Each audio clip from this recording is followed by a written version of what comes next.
But first, the Easter long weekend saw a brief pause in campaigning in what I have to say has been one of the most disrupted election campaigns in recent memory. Yeah, it certainly has been. And with pre-polls set to open on Tuesday, it doesn't really leave Peter Dutton with a long time to try and turn things around. But half of the problem is that people don't seem to know who the two leaders are. Have a look at this.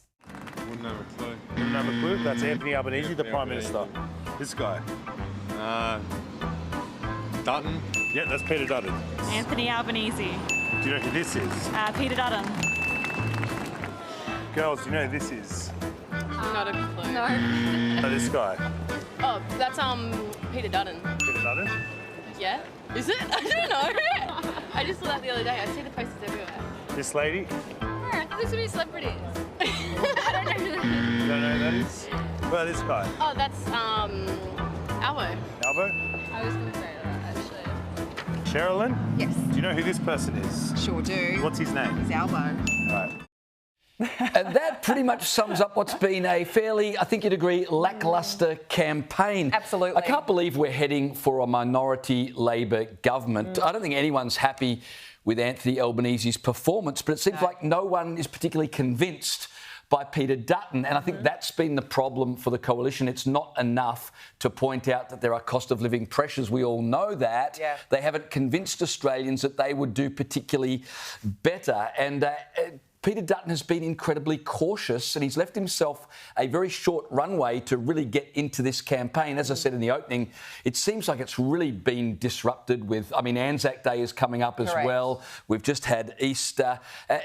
Peter Dutton's been very cautious this entire campaign. Even his great win was defeating The Voice at the referendum. But even there, he was very slow to oppose it outright, and I think that's been symptomatic of Peter Dutton's leadership. By the way, we often get people saying, why do you guys want Albanese to win?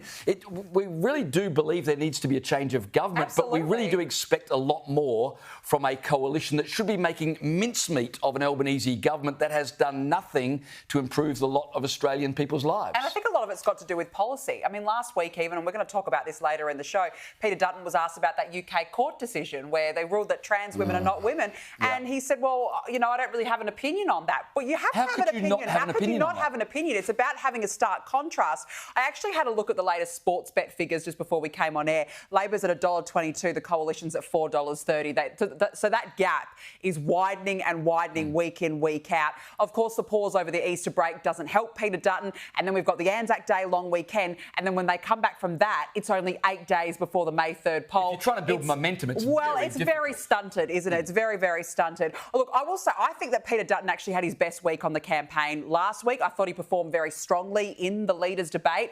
But really, we needed that from the very beginning, James, not from midway through the campaign. I also think that half of the problem, and this is why I think that voters are quite disengaged this election campaign, when half of them don't know who the leaders are, and I do agree with you that they don't particularly like Albo, but they don't know who Peter Dutton is either, is that normally on a campaign, what you would see is the leaders out and about doing street walks with the people, where they go and literally meet and greet, shake their hands. And that is how you convince the undecided voter. Now, in this election campaign, we actually have an unusually high amount of undecided voters. The soft vote for the first time is really, really high. Labor's support remains much softer than the coalition's. More than half of its voters, 57%, say that they were soft or leaning towards Labor, compared to 38% of the Liberal and National parties. This is the key cohort now that Peter Dutton must try and convince. These are the voters that need to be persuaded, but there's just not a lot of time to do that.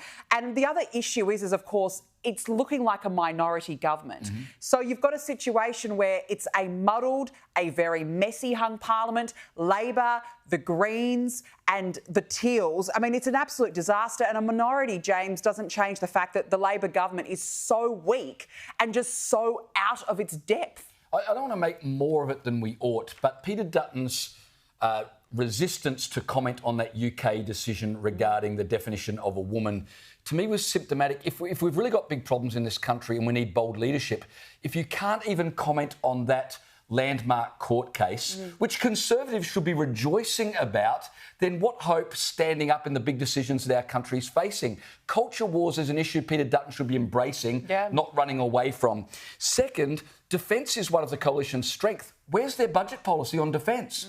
I mean, that's a major issue for our country. We've had all these examples of Albanese being lax on defence, whether it was the Chinese warships off the coast of Sydney or the Chinese reconnaissance ship off the coast of South Australia or this he said, she said issue over the Russian bases in Indonesia. And the coalition claimed to be strong on defence. We don't even know what their budget policy is on defence yet. No. And in addition to that, Peter Dutton said he wants to end bracket creep by indexing taxation. Yeah. Great policy, but why drag that out a week from Easter? Totally. So, as I said, any momentum you could have got from a big policy idea is lost in the Easter holidays. That will never be regained. It was a thought bubble that will disappear and have no effect when it could have been a big blue sky policy. I just wonder if this is part of the strategy, because even in that leaders' debate, Peter Dutton was asked about Donald Trump and his response was, I've never met him. I just think that was just a really, really weak response to have. I don't know if that's the campaign behind the scenes saying, let's just tone it down a bit, but I just think it looks very weak. It looks extremely weak. Been a directive for the campaign. I think so too. Keep social distance between which is not ideal. Well,